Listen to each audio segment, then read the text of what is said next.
50 states of matter कौन कौन से पढ़े थे हमने?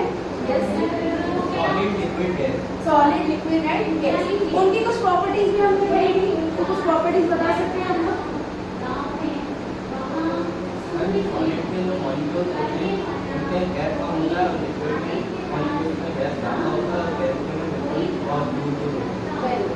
हमने क्या पढ़ा?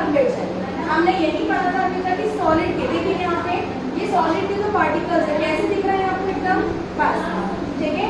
अगर आप लिक्विड में आते तो लिक्विड के पार्टिकल्स देखिए सॉलिड के कंपेयर में थोड़ा दूर दिख रहे हैं आपको, एंड फिर अगर गैस में आते हैं तो इसके पार्टिकल्स तो ज्यादा ही है। और इसी के साथ हम लोगों ने ये भी पढ़ा ना, क्योंकि देखिए इनके जो पार्टिकल्स है बहुत पास है, यानी कि इनका जो शेप होगा वो कैसा होगा? फिक्स। फॉर एग्जाम्पल अगर आप हमारा ब्रश देखेंगे तो इसका शेप कैसा है आपका? फिक्स है। बॉल का कैसा शेप है? फिक्स है। अगर इसको आप मार रहे हैं तो क्या वो टूट जाएगा? क्या वो अपना शेप चेंज करेगा? नहीं करेगा। क्यों? क्योंकि इसका शेप क्यों फिक्स है आपका? क्योंकि इसकी पार्टिकल्स या मॉलिक्यूल्स कैसे हैं आपके? पास पास है। नेक्स्ट अगर हम आते हैं लिक्विड में, लिक्विड के एग्जाम्पल आप लोग लेंगे किसके? पानी का ले सकते हैं, आप लोग मिल्क का ले सकते हैं। अगर अभी पानी आपकी बॉटल में है तो उस शेप में आ जाएगा, अगर आप एक बाउल में ले लोगे तो वो उस शेप में आ जाता है। उसका कारण क्या है कि इसके जो पार्टिकल्स हैं वो कैसे थोड़े से दूर दूर, इसलिए इनका फिक्स शेप नहीं होता है। और अगर हम आते हैं किसके? आपका गैस पे, तो गैस के पार्टिकल्स बहुत ही दूर है आपके, है ना। तो आपने देखा है अगर किसी का कुछ कुकिंग हो रहा होता है तो उसका स्मेल हमको आ जाता है। या हम लोगों ने एग्जाम्पल और पढ़ा परफ्यूम का, अगर परफ्यूम को इंसान बाहर लगाता है तो वो हमें बाहर तक जहाँ भी हमें वहाँ तक हमें उसकी स्मेल आ जाती है। और उसके बाद हमने कौन सा एग्जाम्पल देखा था? अगरबत्ती का, इंसेंस स्टिक का भी देखा था कि अगर पूजा घर में आपके यहाँ पे कहीं पे अगरबत्ती जल रही होती है तो उसकी खुशबू आपको दूसरे रूम तक आती है। पढ़ा है हमने।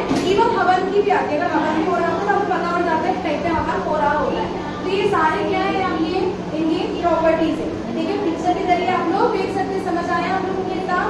नेक्स्ट देखिए आप लोग, अब उसके बाद इनका एक प्रोसेस होता है कि हम इन चीजों के जो मैटर्स है इनके चेंज कैसे कर सकते हैं, ठीक है। स्टेट्स ऑफ मैटर को चेंज कैसे कर सकते हैं। पहला आता है आपका सॉलिड। सॉलिड को आप क्या बनाएंगे? या तो लिक्विड बना सकते हैं या फिर आप गैस में कन्वर्ट कर सकते हैं। अगर आपने तो देखा है कैम्फर यानी कि कपूर, कपूर कैसा होता है आपका? सॉलिड होता है। हमने पढ़ा था ना मैम, उसको वो कैसे चेंज होएगा? गैस में। और गैस में जो चेंज होता है उस प्रोसेस को हम लोग क्या बोलते हैं? सॉलिड से गैस को क्या बोलते हैं? सब्लिमेशन, है ना। कपूर हमने जलाया तो सीधे कहाँ जाएगा? गैस फॉर्म में जाएगा। इस प्रोसेस को लेकर हम इसको सब्लिमेशन।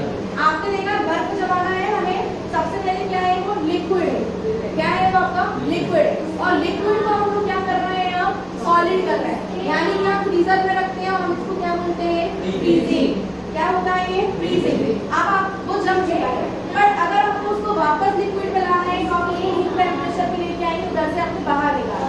तो जब वो लिक्विड कन्वर्ट आपका जो सॉलिड है वो कन्वर्ट होएगा किसमें? लिक्विड में, तो उसको मेल्टिंग भी बोलते हैं। आइसक्रीम मेल्ट होती है, या अगर हम साइंस की लाइन बोले तो उसको हम क्या बोलते हैं? फ्यूजन भी बोलते हैं, ठीक है।